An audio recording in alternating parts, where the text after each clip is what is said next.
Hello, Lucinia. How are you? Sabrina, how are you? I'm good. This is actually her assistant, Ashley. Okay, great. I Yes, I remember your Well, you're email. fine. I know I'm under her name, so you're fine. I just wanted to quickly introduce myself, and I just want to say thank you so much for taking your time out to speak to our women today. No problem. And I actually forgot to ask, where is this? Where are you? Where are most of you located? They're actually all over. So, Okay, yeah, like we're located in Georgia, but we have ladies all over. okay. Just in case I wanted to like reference some of the regs and stuff like that. That's all. Okay. So what I'll do, I'll make you the host. So if you need to share your screen or anything, you can do so. Okay. All right. Thank you. You're welcome. And then I'll just be listening in. But if you need anything, just feel free to reach out to me. Okay. And Hey, what else? Ashley. Hey. I'm gonna get on camera in a second. What was I gonna say? I noticed that it was recording when I joined. I was gonna record, but you kind of beat me to it as far as sending me the Zoom link because is it still recording now or can I also record as well? It's still recording now, but if you would it let you record if we're Oh recording? no. If not, Okay. I mean if you like, I can send it to you. Yeah, that's all. Okay. Yeah. So yeah, let me make a quick note. So I will send that to you as well. Cool. Yes, just because when I'm live, I tend to like have things I say I've never said before, and I'm like, oh, that was so nice. Yeah. So yeah, I'll definitely send it to you. Okay.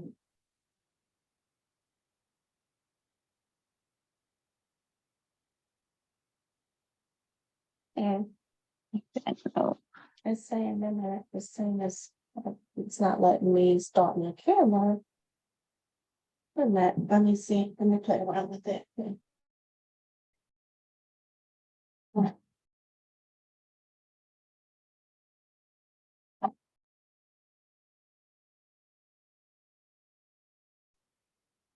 Um, can you check the settings? Because it's not. Oh, there it is. I was gonna say, wasn't letting me come on camera. Sure, that was weird. It's, uh,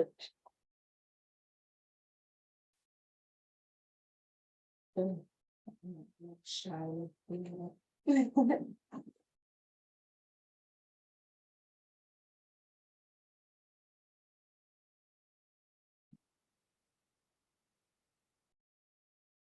Okay. All right.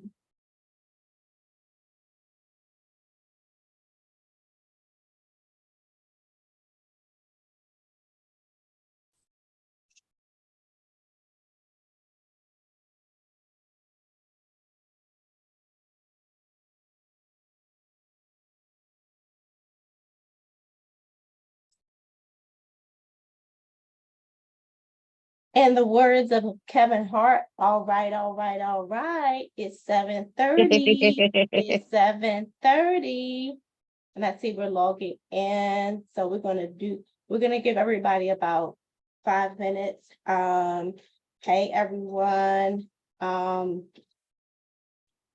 let me know where you are watching me from, where you are joining from tonight.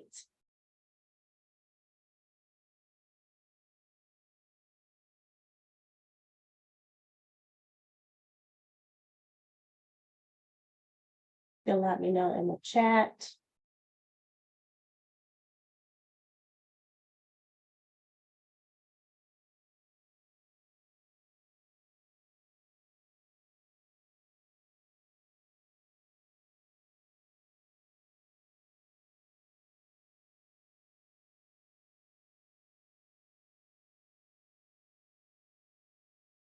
Okay, no one want to talk to me? Let me know they're watching.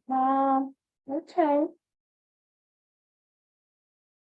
that's fine. Let me get started. I know one lady that's joining us. She is from Georgia as well. Cool, I see.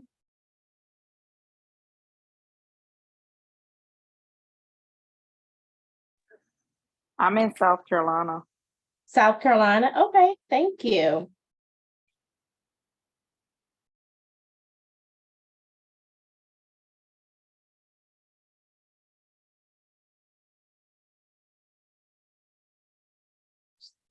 Just making sure we don't have so tonight, well, first let me pardon my manners, everyone. Hey, I am Sean, aka the Savvy Business Chick, and I'm going to talk to you tonight about. I came up with 21 things. I know that sounds like a big number, but 21 things, and I believe we'll be able to cover that this evening that you need to do to start a home care agency. And what I've done is made it extremely practical. Like for me, I started my home care agency in 2006. I was 26 years old. I had just lost my job and I was trying to figure out my next plan in life. And I'm sure we've all been in that place, right? Where we are just trying to figure out our next move. And so, just a little backstory that had happened to me. I graduated from a university in the Washington, D.C. area with a degree of international business. So I came out of college and I had a good job. And to be transparent, I got into a really bad relationship and it sent me on a down spiral. So I eventually left that job because I wasn't fired. I left that job because I was completely overwhelmed with what was going on in my relationship. And thankfully that relationship ended. But it ended and I was in a transitional state in my life. So I went to go apply for another job. And what I didn't share with you is that when I graduated from college, I went to go work with stockbrokers, which ended up really teaching me a lot about marketing to high net worth individuals. And I'll bring that up later when I talk about how to get like different types of clients, because there's more clients out here for a home care agency other than just your Medicaid or your Medicare, but that's the one that we're more familiar with, right? So I got out of that bad relationship by the grace of God, and then I got myself together, and then I applied for another job, which was even better than the job that I had just left. And because I had done a good job of learning a certain skill set in the financial industry, I got picked between 1 out of 100 candidates. And then they rescinded the offer. So I was heartbroken. They rescinded the offer because during the time I was in this bad relationship, my credit got bad. My credit was bad. And I went to one of those silly companies that said that, hey, we can help you with your we can help you with this credit, lower it so you don't have to pay the full amount. And I had somewhat like a judgment on my account. And because I was essentially dealing with millions of dollars in this new job, they said, oh, we can't trust someone like you because you have smears on your credit. So I was heartbroken, sitting in church at that time, And then sitting on the second row, just trying to figure out what I'm going to do. And then all of a sudden, I received a word that said, okay, well, I'm going to help you. I want you to start a business. And guys, I'm the youngest of 7 children. My mom ain't no entrepreneur. My mom never told me anything about entrepreneurship. So getting a good job, especially in the DC area, you work for the government. So all of these things I never knew how to do, but thankfully I was on the right path, even though I was trying to figure things out.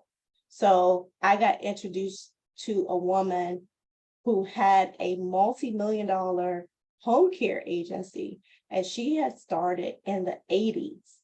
And she just kind of came up to me one day and said, hey, I want to help you start your own business.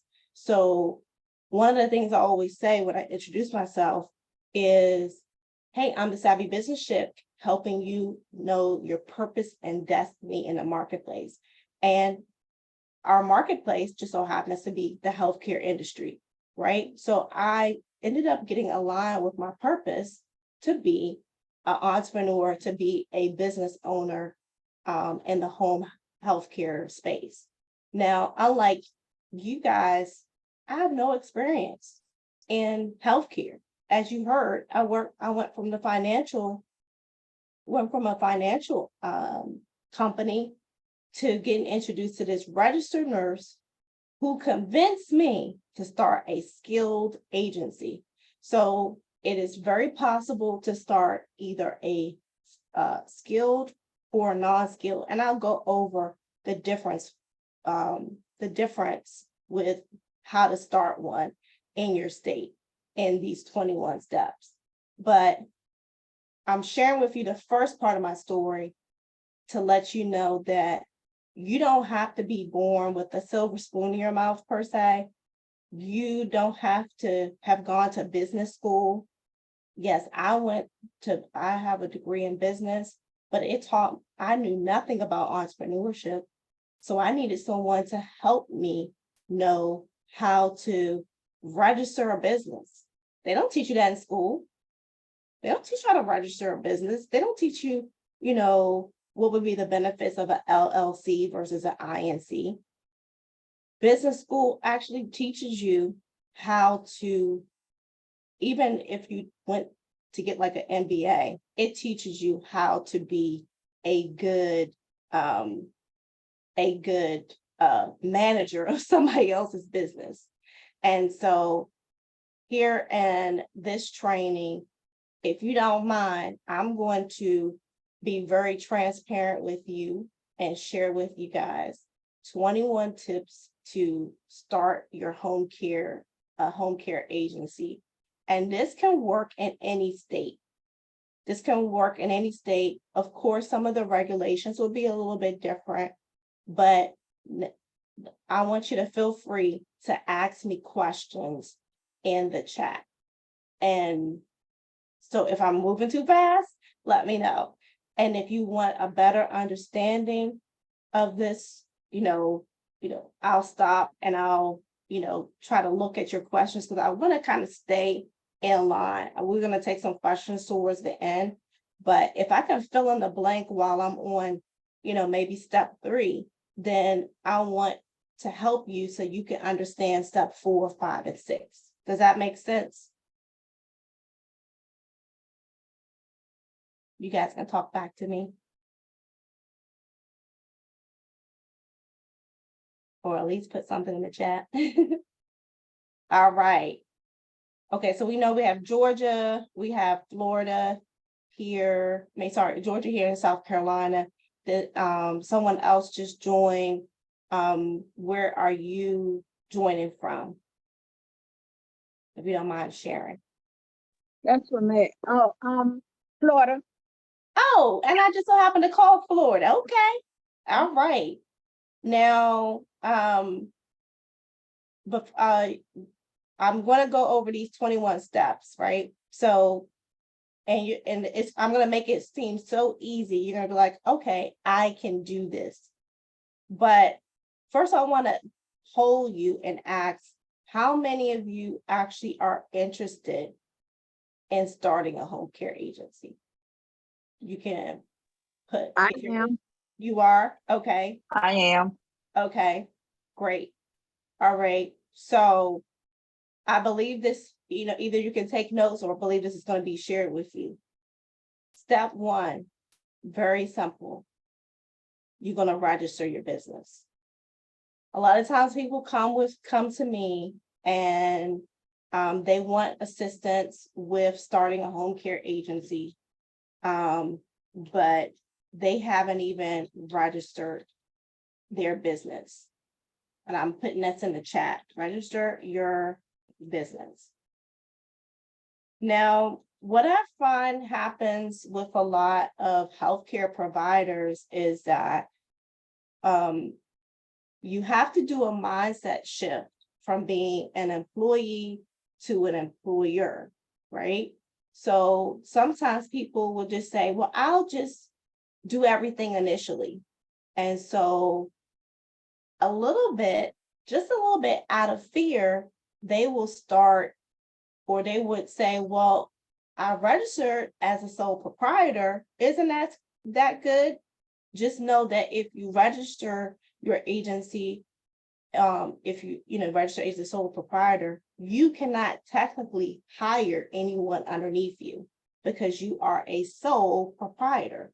So that's going to limit you when your business starts to grow. Like, you're going to be the only one that can actually provide the service. So you want to look at what we call a business structure of a LLC, a limited liability corporation, or an INC. The INC has two levels. It's a C Corp or an S Corp. The INC has a little bit of greater structure and responsibility. But if you know, you can actually, and I'm not going to give you too much tax or business structure advice, but if you start as an LLC, you can actually change to an INC. So a lot of people just start as an LLC initially. It seems like that's the easiest thing to do.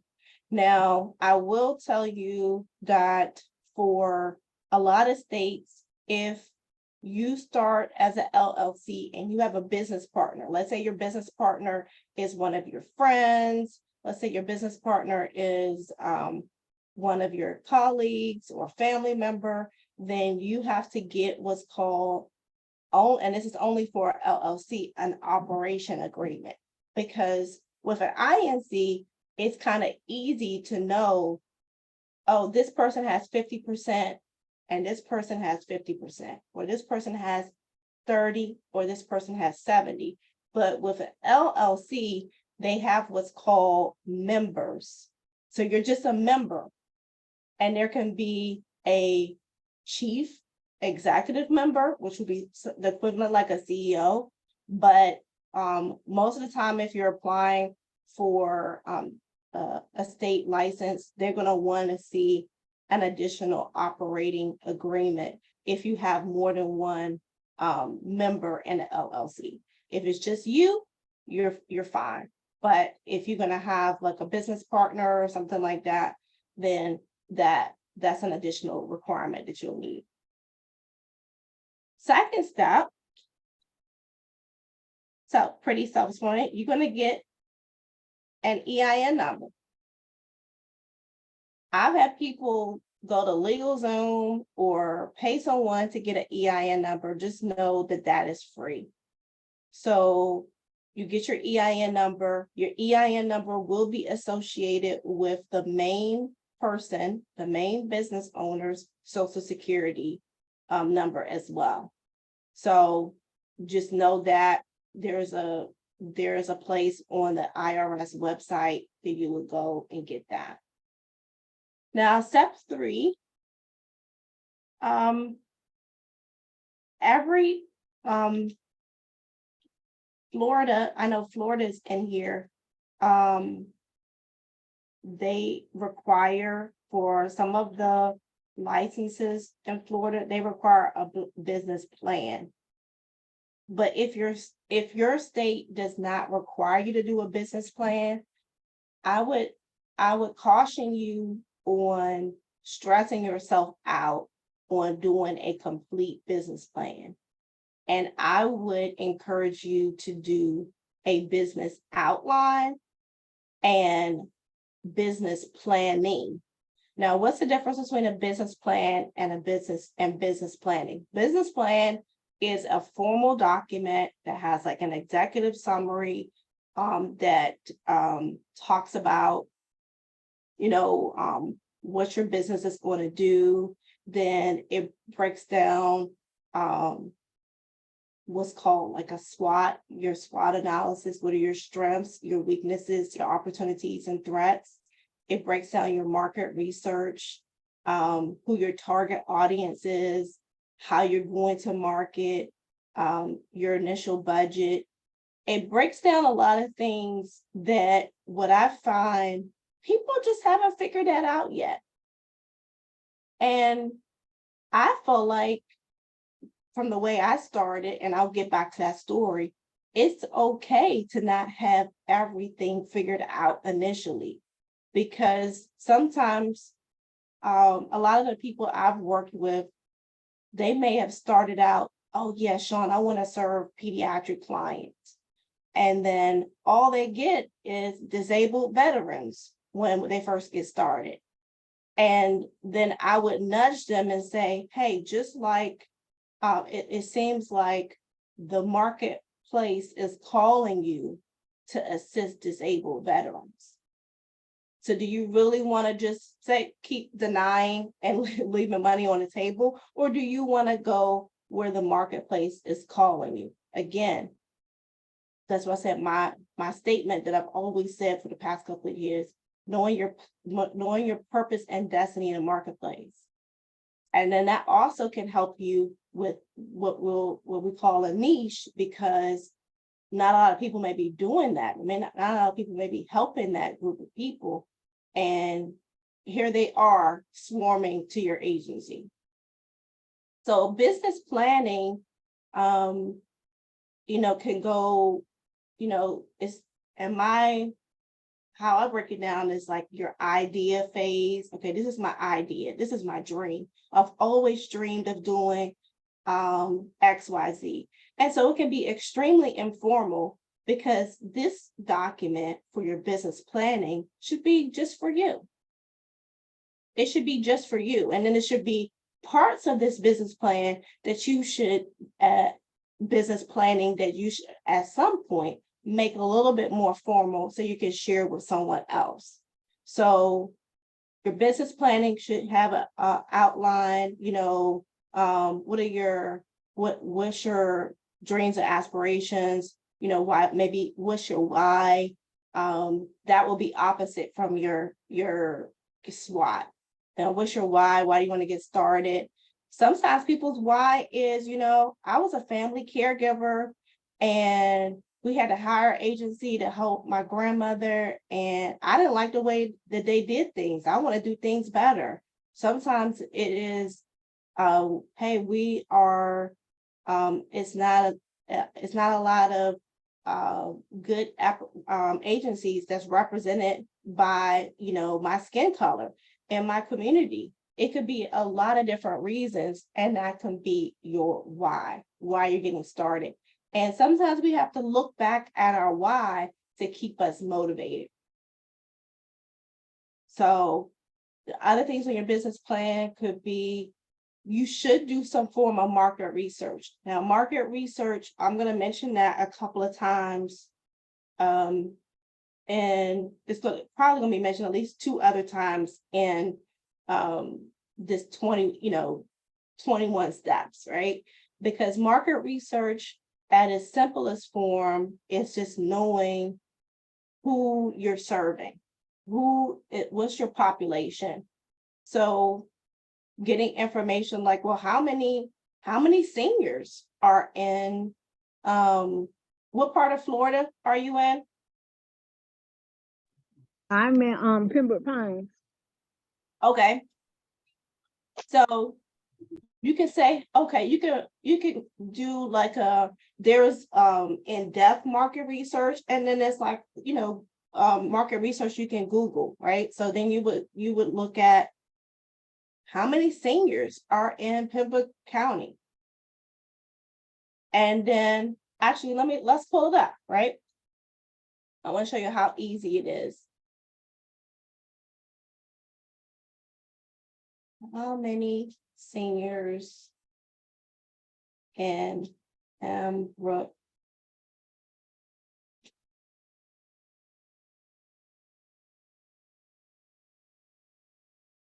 County, Florida? So it's Broward County. You said that's Broward County? Yeah, it's Pembroke Pines is the city. Okay, I'm sorry. It's okay.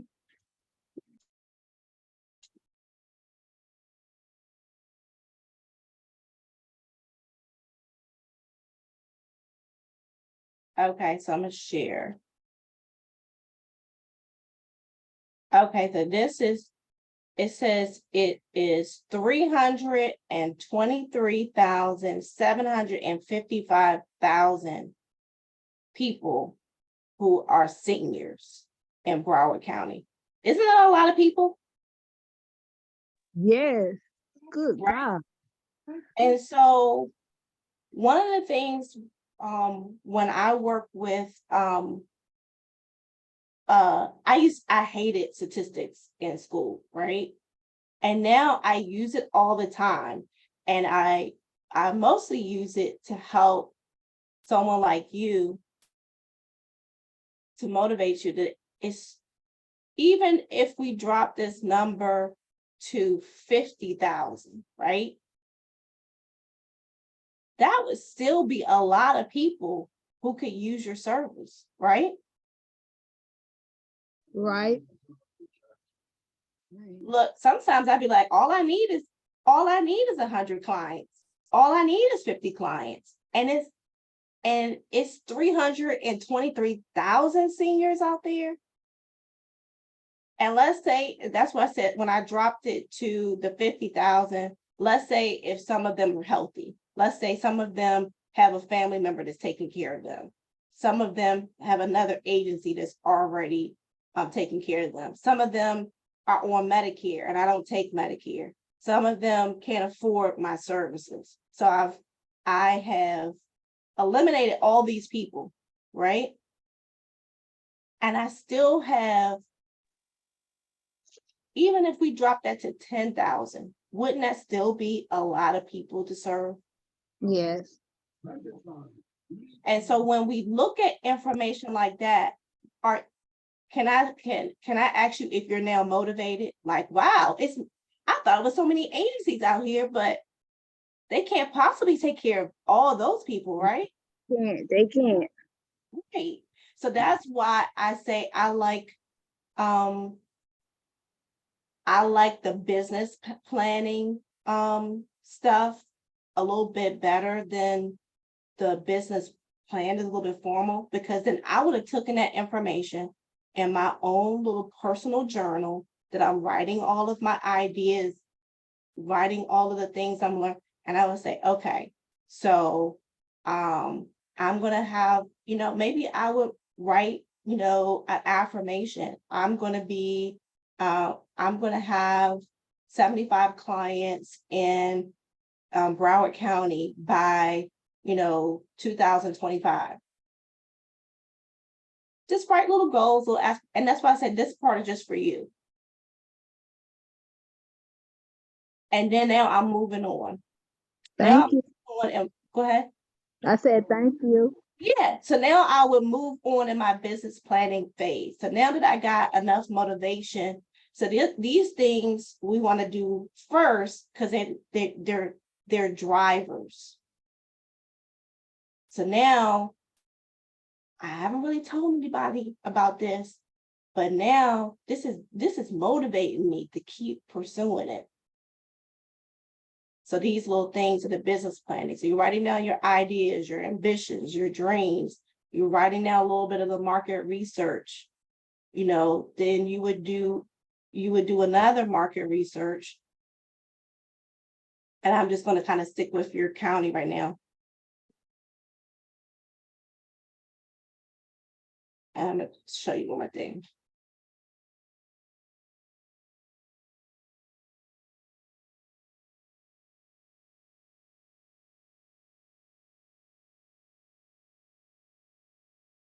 So I was trying to look up how many home care agencies are in Broward County, and it's not giving me that number. So sometimes that means that I have to do a more thorough research, right? But one thing that we did when I did this same exercise to one of my mentees in Connecticut, she found that it was only 60 home care agencies in the city that she was starting her agency in, right? And then, but it was about 75,000 seniors. So that also motivated her, that because sometimes people don't start because they feel like, well, there's so many agencies out here. Have any of you guys ever felt like giving yourself that excuse? Like, I don't know if I should start one. There's so many agencies out here. No. Okay, good. All right. So in your business planning phase, you want to have some things that are just for you. And one thing that I had to learn over time is to not share everything. Not share everything because remember when I first started talking about my story about how I got started, nobody in my family has started a home care business. Nobody in my family was an entrepreneur. Nobody in my family had a business mindset. So I had to do what my now mentor calls is you got to act like a submarine, right? So a submarine goes low, goes deep, quiet, and does everything, and then it just comes up. And so when you come up, that's when you should be at your level up stage. That's when you should be like, hey, I'm licensed, or hey, can you share this on your Facebook page? I just started my agency. And you may have to keep some things quiet because sometimes our family and our friends, they mean well, but if they're not on the same level as us as far as wanting to be entrepreneurs, they can just sow seeds of doubt into our minds. And it'll get us to question if we should really do something. And they mean well, but they're not always the best person to push us forward. So next, after we do step 3, step 4 is we want to review the state regulations and requirements. Now, essentially, you could have done that first, review the state regulations and requirements. But I feel like I'm talking to people who have already made up their mind that they want to start a home care agency. So you should, take certain actions to push yourself to, get your agency started. That's why I said, go ahead and register your business, go ahead and obtain your EIN number, and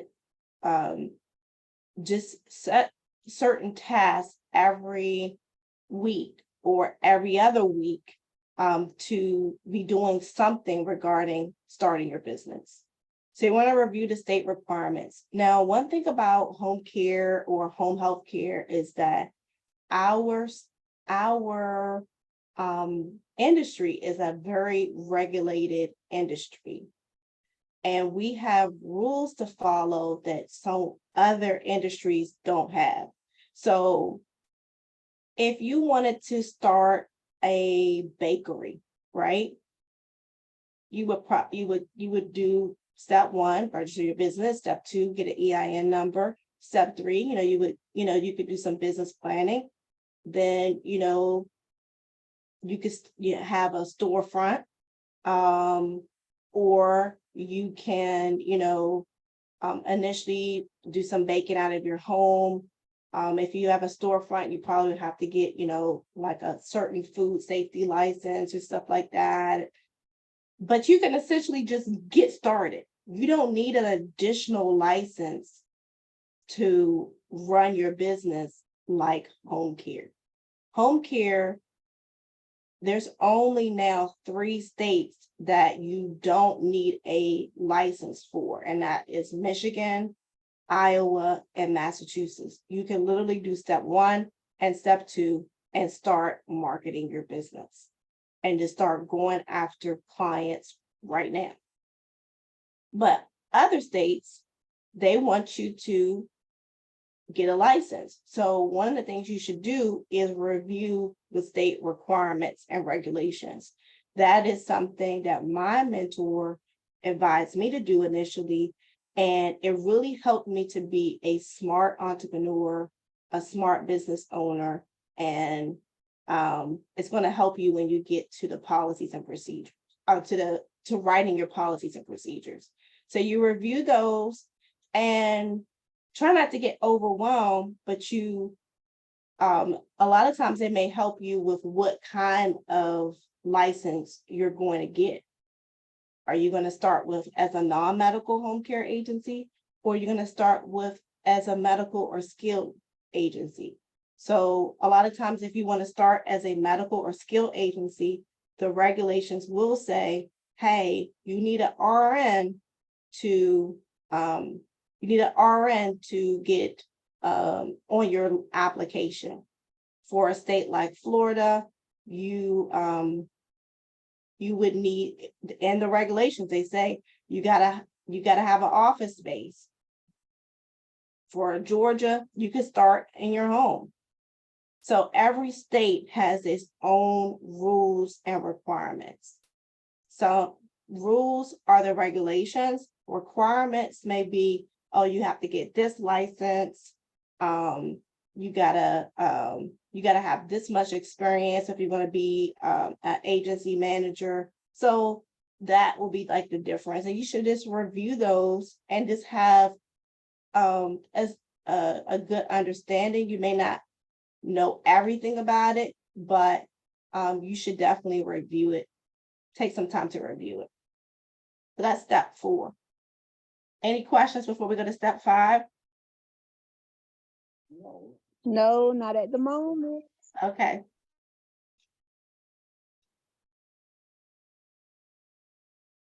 Okay, so going back to the story about how I got started, I had no money.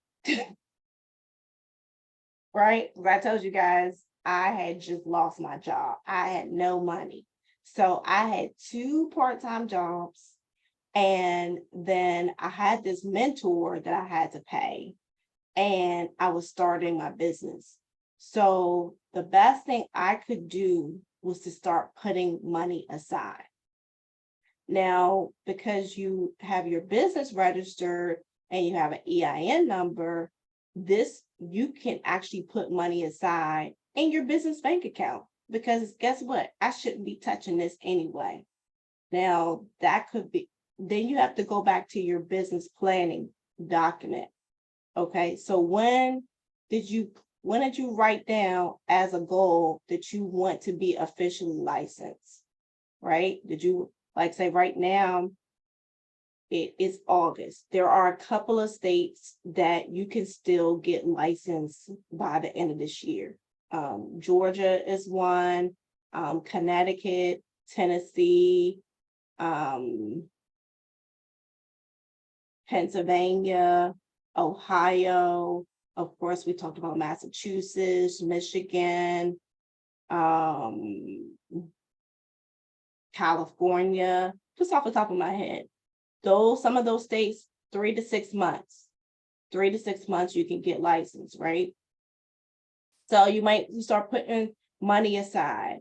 Also, when you reviewed the state requirements and regulations, you should have found out how much is this going to cost for me to get licensed. You'll find out what the licensing fee is. Right now, California has the highest license application fee. They charge $5,600 to get you licensed, right? That's pretty high. Florida, if you did a non-medical home care agency, it's $1,700. Illinois is $1,500. Virginia, that's another state you could possibly get licensed by the end of this year, is $500. So there are some states, Idaho, Tennessee, I think it's $810. There's some states that are as low as $75 to get started. And then the highest state is California, $5,600.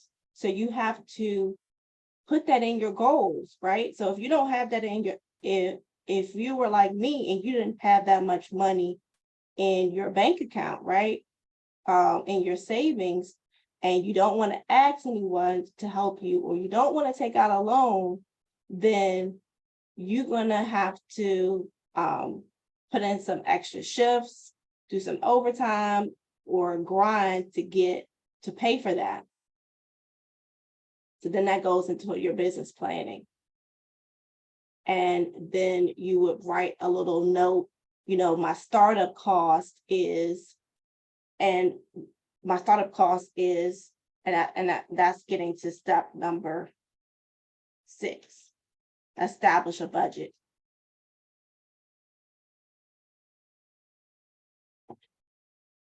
When you establish a budget is not to limit you. A budget is to guide you, because you got goals. According to your business plan, you got goals. Your goals is, okay, I want to get licensed by this time, so I need to pay for this licensing fee. I want to be able to market my business afterwards, so I want to spend at least $500 on business cards or get my website done. So then establishing a budget may look like writing down numbers or actually getting quotes. So a lot of times people say, Sean, how much do I need to get started? It depends. It depends on your state. It depends on what you're trying to do right away.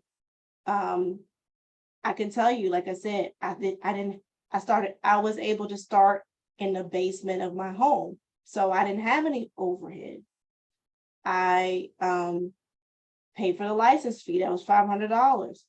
Paid to get the business registered. That was like almost $400. EIN number was free. All of these expenses I can write off at the end of the year, but I still got to pay for it. I still got to pay for it initially. So you want to establish a budget and use it as a guide and go back to it so you can be able to stay focused. All right. Now here is where you get discipline. This is step 7 of 21. You want to set a timeline for how you will work on your business. So at this point, you should have some goals associated with your startup. Again, going back to, I want to submit my application by this day. I need to hire a nurse, or I need to do this. So you should set a timeline.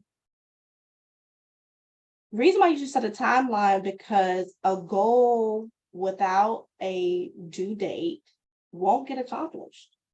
You need that push to say, am I close to meeting my goal, or was I slacking? So you need to push yourself and put dates. Now you need to be reasonable too, because if you gotta go raise $5,000 and all you have is $500 in your account and you don't have the means to aggressively get that much, then you have to be reasonable with your goals as well. So set a timeline, and you can work on your business an hour a week and make progress.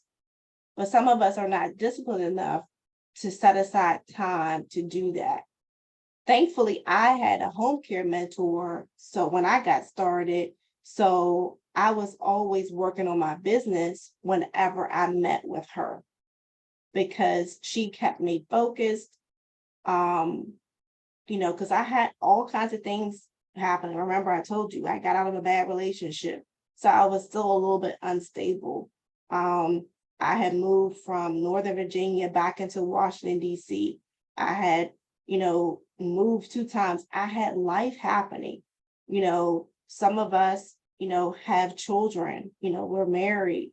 And so we have to take those things into consideration when starting a business, so that we make time for our business, but we also make time for our family. And if we do that now and we set an appointment with ourselves and be disciplined, then we are also teaching our family, our spouse, our significant other, our children, hey, this is important to mom, this is important to dad, and during this time, don't bother me.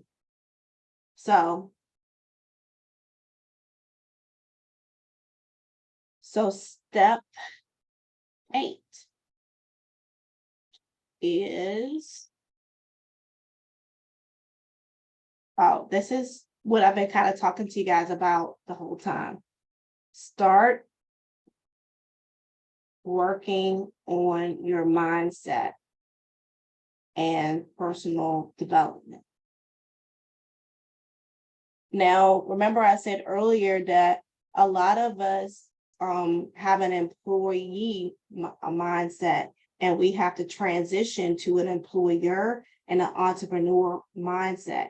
And it doesn't happen overnight. So doing things like getting a mentor, reading books, like if you wanted to do step 7, which is, set a timeline or set time blocks also for working on your business, then that could be, I'm gonna read this book on leadership.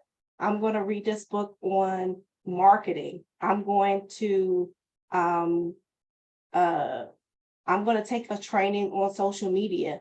All these things are to start working on your mindset, start working on your personal or your professional development. I like to encourage a lot of my mentees to get an Audible account.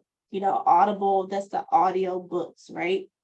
There's a lot of books. You can find some good books on YouTube, but it's like $15 a month, and you can, get through at least one book a month. You get one book a month, for like 1 or 2 credits on Audible, and you could be driving around, cleaning up the kitchen, just or have some dedicated time learning to transition your mindset, so that when you're really starting your agency, you're going to think different, because you need to solve the kind of entrepreneur problems that come your way. Anyone does any type of activities right now to work on their mindset?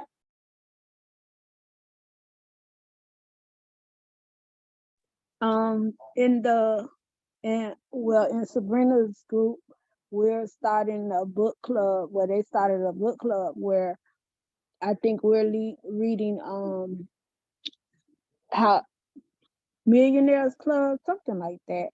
And then she started a growth challenge. So she have a book, Atomic Habits, that we have to read. Okay. So we are doing now. Okay. And actually, I'm going to ask Sabrina, I'm gonna gift somebody this book, and I'm gonna mail it to them. So either Ashley or Sabrina can send me um uh we'll just do a random selection. And this one is called The Magic of Thinking Big. And I like this book a lot.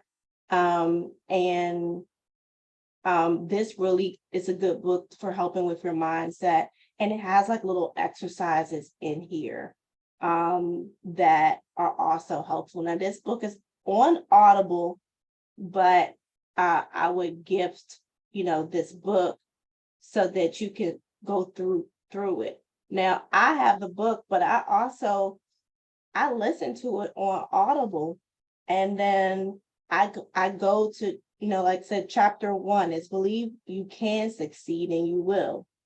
I'm going to jump down chapter 5, how to think and dream creatively.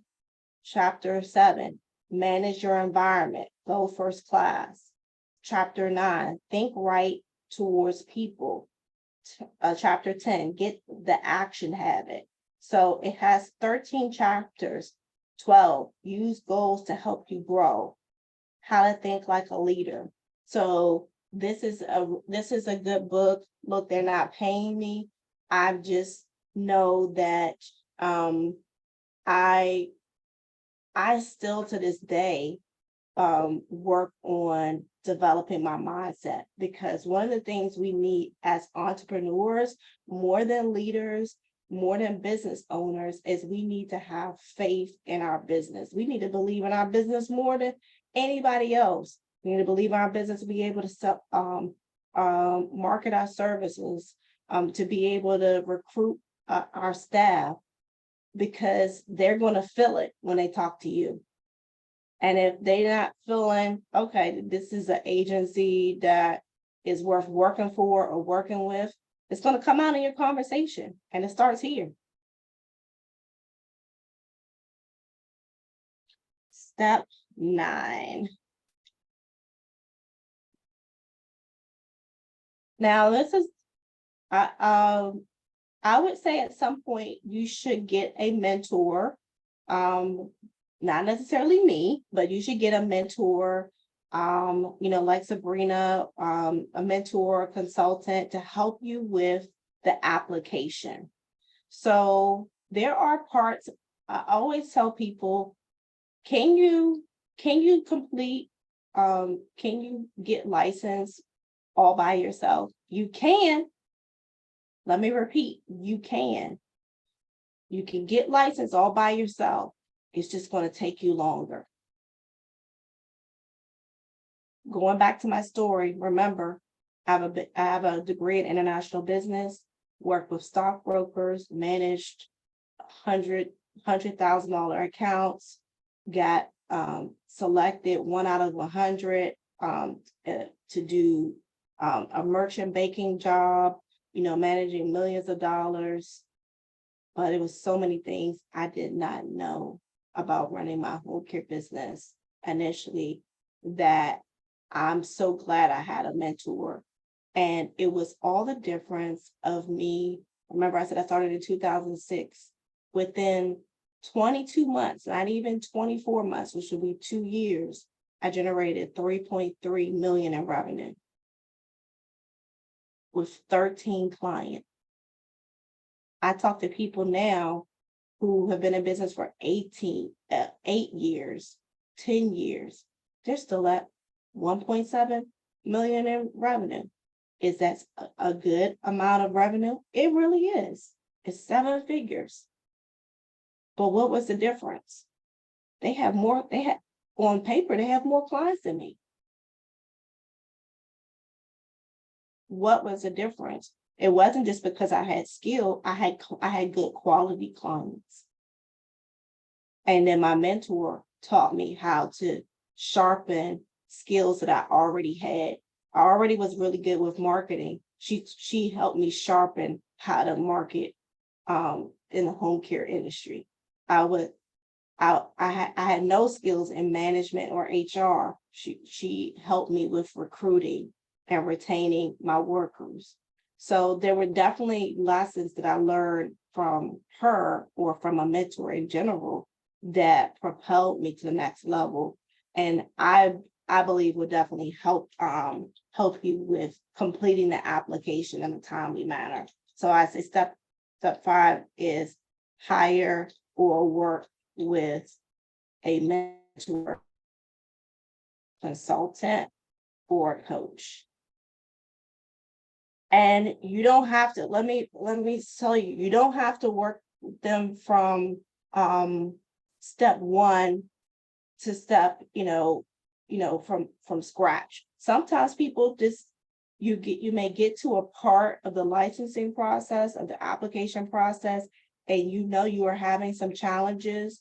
And I will tell you to learn the skill of hiring out your weakness. Hiring out your weakness. So there are business owners that hire people with MBAs and they don't have an MBA.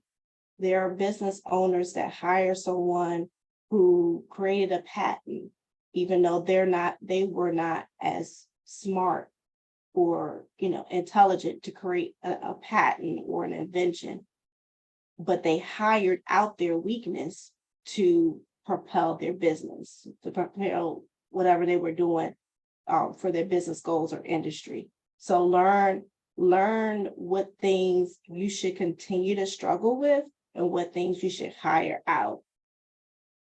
That is also a part of that, developing that mindset, because that's pretty much what millionaires do. They will hire out their weakness. Sorry, I had an alarm for my kids. Okay.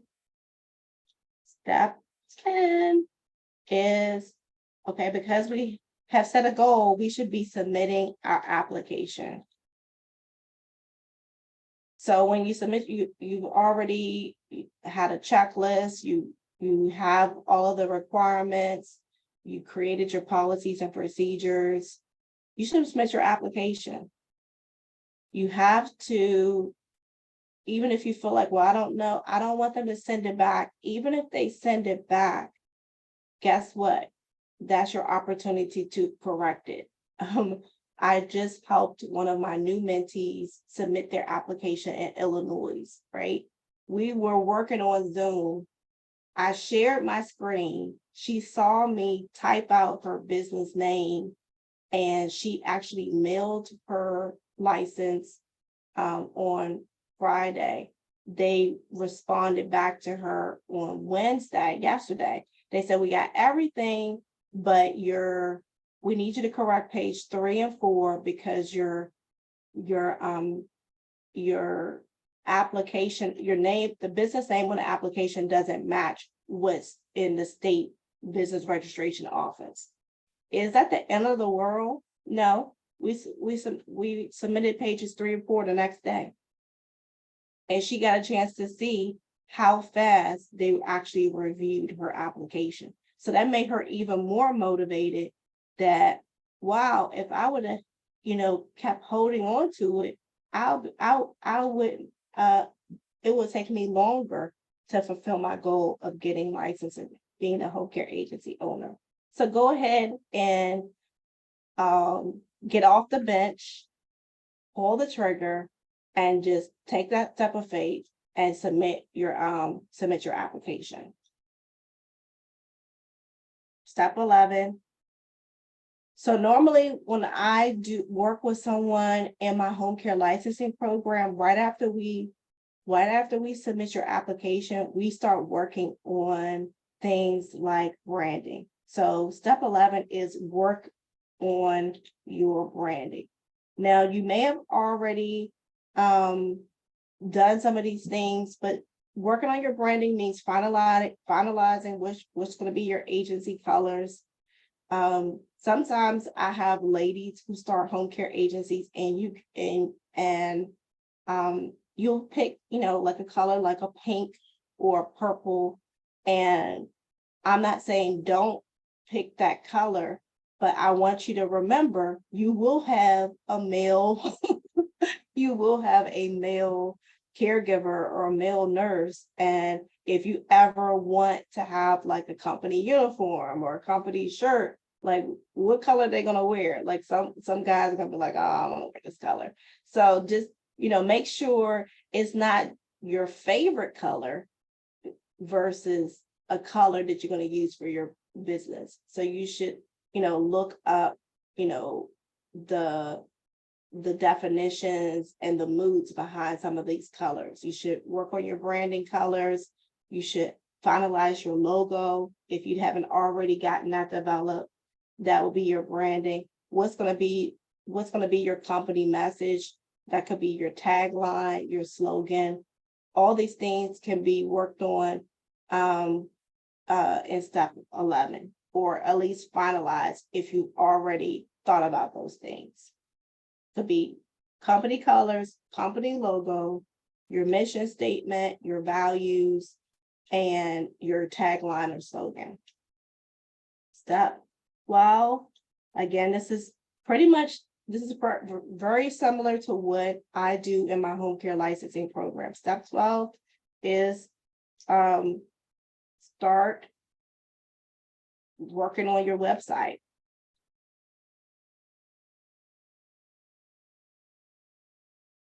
Now, a lot of times the website can take some time to get completed. So if you haven't already bought your domain name, you should have bought your domain name, seal that, a lot of times you go to GoDaddy, buy your domain name. That's the only way that someone can actually work on your website is if you have a domain. And then you will go back to your planning stage of what do I want to have on my website? How do I want that to be set up? You can go look at some other home care websites, see how they are set up. I think I have a training or something on YouTube that probably goes over that, but pretty much it's pretty standard. You may have like 4 pages. You have your home page, you have your about us page, you have your services page, and you have your contact us page. Now you don't have to have an about us page if you don't want to. You can exchange that with like a blog page, or you can exchange that with like a career page. So that's just giving you an idea of how you can set up your initial website. And if you start with 4 pages, and just know I changed my website for my home care agency 4 times. The first time someone did it, because I had a pediatric home care niche, they made it look like I was running a daycare. So after a couple of years, like 4 years, we had it changed. Then because they had it looking so kiddie in a way, we changed it and it was like super professional. And then I had one of my parents for one of the medically fragile children we serve said, Sean, we like the new website, but it doesn't show that you guys care. So then the website was super professional, but it didn't have that care aspect. So then we changed it again. So then we changed it so that it could, add pictures to the team.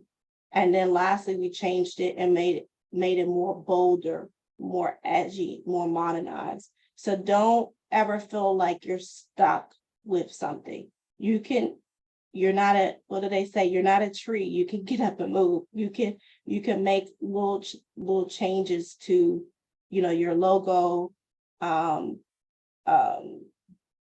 and to your website, and also to your other marketing material. You can essentially evolve. So, but you should go back to having a release date. So, Apple does a really good job of releasing things that are imperfect, and we can learn from that, right? So they have a plan, and the plan is, yep, we're gonna have a new Apple Watch, and that Apple Watch is it's gonna light up, and it's gonna come out like this, right? On the screen, and it's gonna talk to you, whatever like that. So they put all of their, let's just say they do a business planning, or they do like a wish list of things that should be included. And they start working on it, working on it. And if we go up to step 7, they have a release date. They said, this is going to come out fall 2024. And everybody has to work on it coming out fall 2024. And they will release that imperfect iPhone, iWatch, and people will buy it. So get over the perfectionism, all my ducks are in a row mindset. It goes back to, shifting your mindset, step 8, because we learn more from our mistakes and sometimes our imperfections than we do from doing everything right. So I'm definitely not encouraging you to release trash, but don't be so overly perfect, because you may not like it, but your clients may love it. Your caregivers or your nurses may love it. So, okay. Anybody have any questions so far? No. Okay. Step 13 is pretty simple. Obtain your social media handles.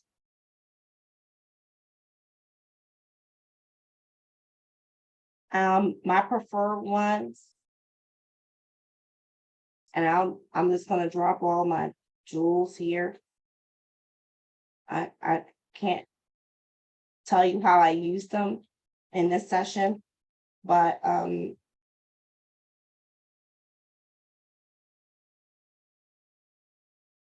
me see, I have 1, 2, 3, 4, 5.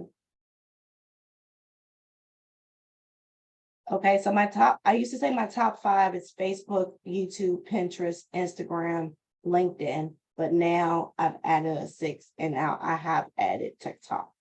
And yes, for a home care agency. So those are the top social media handles that I have my mentees have, and that I would have you set up. Step 14. I want you to go back and conduct some more market research. So we talked about market research earlier in the planning stage. Now you're going to do market research again. You want to go back to your numbers, go back to your business planning, and you want to see if anything has changed. So if we would have started during COVID, there would have been a lot of changes. There could have been a lot of changes with your caregivers, a lot that affect your business startup or your business budget. Changes like the minimum wage is higher, so maybe my profit margin is going to look a little bit different, or now I can charge more for this type of service because the cost of living has gone up. So you want to do some market research, and again, you can do a surface level where it's just you going on Google and doing a research, or you can actually pay to have the market research done. So when I had some market research done for some of my mentees that were in states like Florida, Virginia, Maryland, these 3 states that I mentioned, they require that you have a business plan. When we did that, we found all kinds of wonderful information. Maybe there were a lot of like one of the things we researched, or I had the the company that outsourced research, what are the top chronic conditions in this area, whether it's the city, the county, or the state.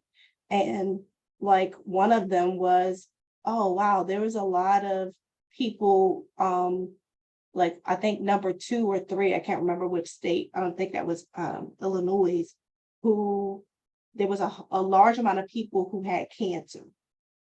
And so that shifted the market research to go after those kinds of people after we get licensed, right? So I have a training on how to market to individuals who have cancer.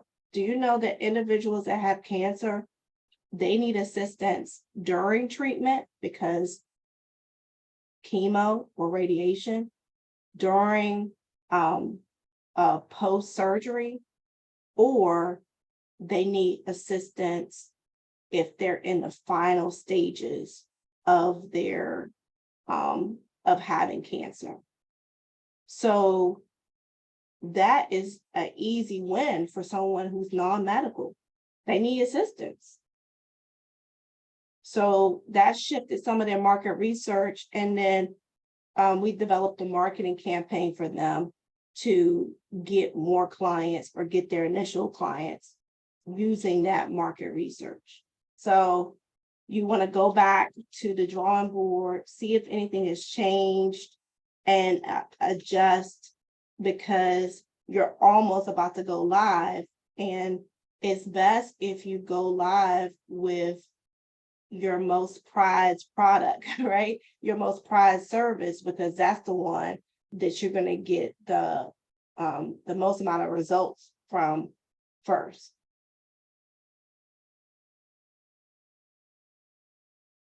Okay, so here's something I also suggest on step 15, make an appointment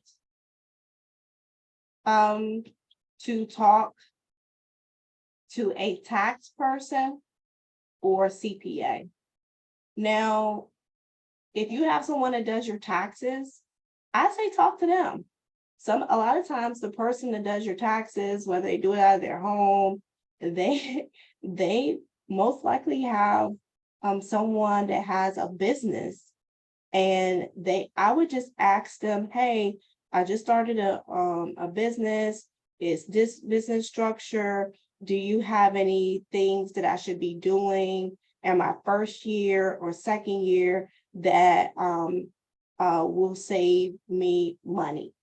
Because you want to save money on paying taxes, owing taxes, and you just want to take as many tax advantages as possible. So that's kind of like tax planning, and it should be really important for you to do yearly, because your tax person or a CPA can tell you, yeah, if you, I know you're doing all this personal development, but the IRS just said if you can spend up to $5,000 on personal development and write that off. Okay, so I can now drive up my personal development for the agency or, / me, and I'm gonna get all that money back. So that would be an incentive to do more of it, and you can do a mixture of doing some things that are health related. I always tell people who work with me, if they join my home care licensing program or they take me on as a mentor, I was like, you could write me off. You write 100% of my services off. So it's definitely a benefit of knowing these things, so what you can do more of. Step number 16. Now, during this time, I'm saying do all these things because you've submitted your application and your application is in the review process. Now, for some states, the review process can be lengthy, depending on how many applicants they have ahead of you. Like Delaware, they have a 2-year wait. Maryland has a 9-month to 12-month wait. That's why I mentioned earlier, some of these states, they're going to review your application right away. And they're going to sift through what you need, and then they're going to approve you. And then now you are running your business before the end of the year. You're literally fulfilling your goal. So you can do stuff like, demo software. A lot of people ask me that, what kind of software should I use for my employees, for payroll?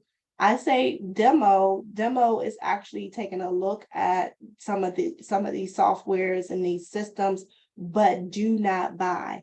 I was talking to my small group mentorship group last night, and it was 2 people that said, yeah, I made a mistake of buying a software that manages my staff, and I don't even basically they're paying $200 a month, and they haven't even finished recruiting yet.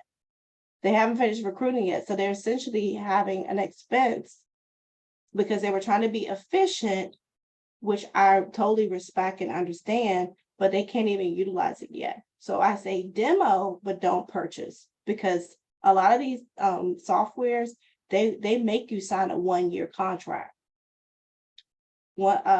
Another story is that one of my mentees just got a 24-hour a day, 7-day-a-week case. It's the 3rd case that she has gotten since she's been licensed, and she hasn't been licensed. She hasn't been licensed, I guess. I don't know if it's next week, it'll be 45 days, or it's the week after. So she hasn't been licensed in 2 months, and she already has 3 cases. So this one case, 24 hours a day, 7 days a week, is generating over $16,000 a month in revenue. $16,000 a month in revenue. So with that case, I said, well, you have 5 caregivers. They're on the same case. Do you really need to get that scheduling software now? And when I explained it to her like that, she said, well, no, I don't. I said, well, give yourself 30 days. Give yourself 30 days. I don't want you to add on an additional expense right now, when we want to keep the momentum. If your hand is itching and you want to spend some money, let's spend it on some more marketing. Because if you can get 5 more cases like that, let me see, where's my calculator? If she could get 5 more cases, so the exact amount that she's bringing in was $16,800. That's 1 case, 1 month. 1 case, 1 month. If she can get 5 more cases like that, that's $84,000 a month, right? That is, she's hit 7 figures with 5 clients. So don't believe the hype. It doesn't always take a lot of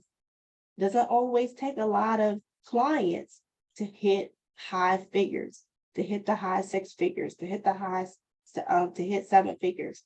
So with 5 clients, and so she's averaging 5 caregivers on that case, right? So 5 caregivers. So if we multiply that, now she has 25 employees. Now, at that point, she can get a scheduling app, but she didn't need it for her first client. It's just 1 case. All right. So almost done. Step 17, finalize your marketing.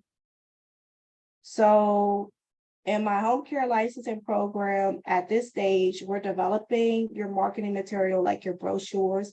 We do brochures and flyers before we do business cards. Why?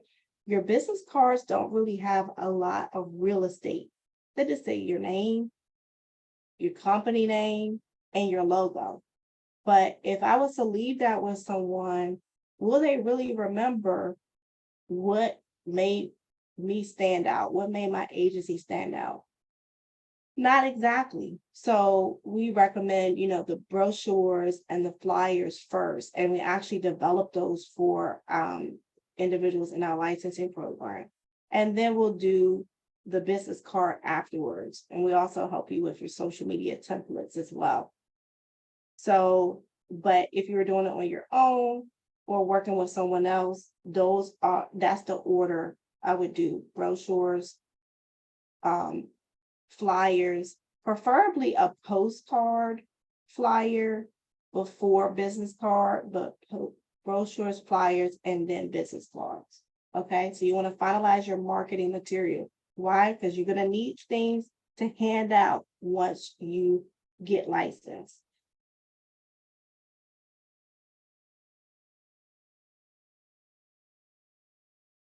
Step 18, and we're almost at 21. You want to create a short list of places you will market your business. Now, this should have came up in some of your market research, but you should have a short list of places you're going to market your business. Where are you going to go? Who are you going to talk to? Are you going to go to doctor's offices? Are you going to go to the hospitals? Are you going to market at churches? Usually I have like a one-on-one training, also have some training videos of how to market your home care agency, and it kind of shows you how to talk to your referral sources. So you have to have a good understanding of who will refer people to your agency and who do you need to directly market to. Because I have a background in international business and a specialty on marketing, I don't 100% agree with people that say, well, I'm just going to do word of mouth marketing. Word of mouth marketing is, excuse my French, lazy marketing. It takes no effort to do word of mouth marketing. It takes no effort. And what you don't know is if that person is going to say good things about you or bad things about you. Because have you ever went to a restaurant and I just had a really, really good experience? Sometimes it's hard to share good information, but guess what? If you had a bad experience, you getting on Yelp, you doing a Google review, never eat here again. My server was the worst. So people share bad information before they share good information. So word of mouth marketing is not a market strategy. Step 19. You want to finalize your employee packet and your client packet. Both of them get a packet. Your employee packet is going to include all of the forms that they will complete when you're onboarding them so that you can create a personnel file. And then your client packet will include all of the forms that your client will complete to do your client file. And so when we're helping people with their policies and procedures, we also give them these forms. We give them forms for their initial assessment. We give them forms for their application, how to do a reference check, how to do a criminal background check. We essentially give them all of these forms. So now they have their branding colors, they have their logo, they can put these things in a nice little folder, and it's professional, even if it's not professionally done, even if it's just printed from your printer, when they are onboarding clients and personnel.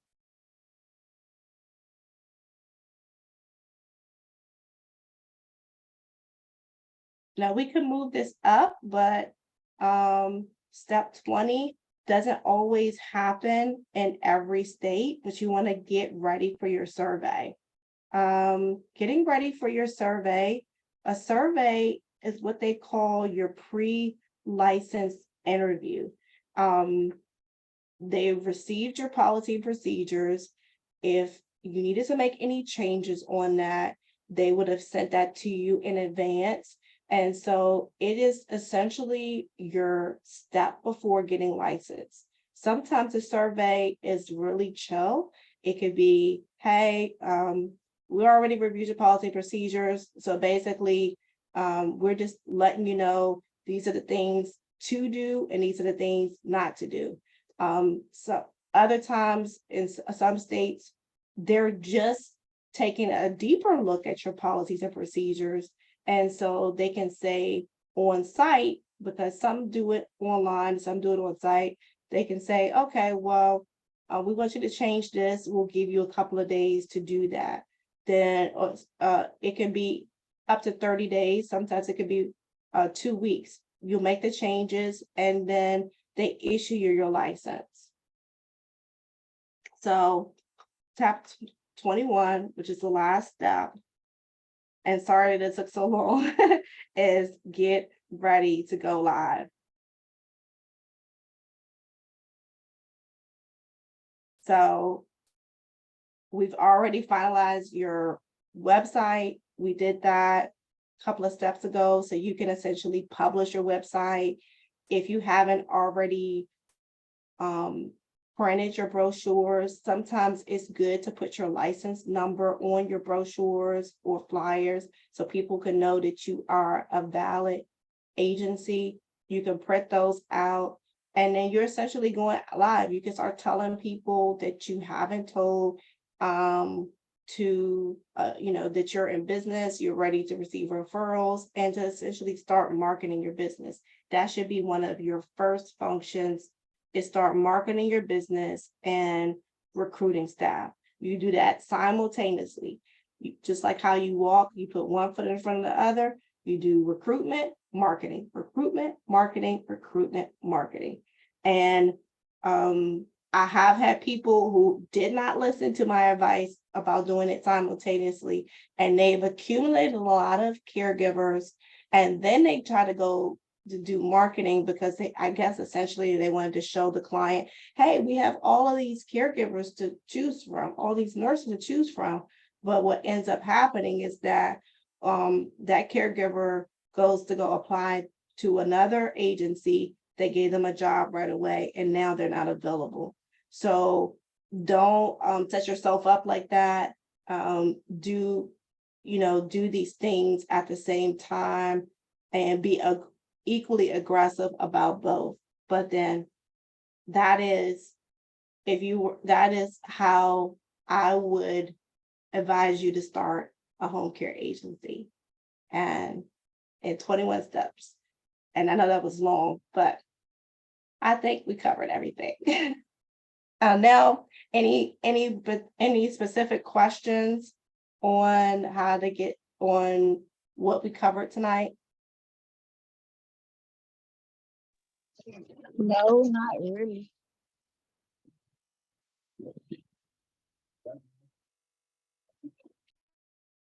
Okay. All right. Well, if it's no questions, then we'll get ready to end the Zoom. And we'll get ready to end the Zoom. And I look forward to I'll have Sabrina help me with who's going to get this mindset book. And then if you guys have any questions or want some additional assistance with starting your home care agency, then you can reach out to me. Here is my email address.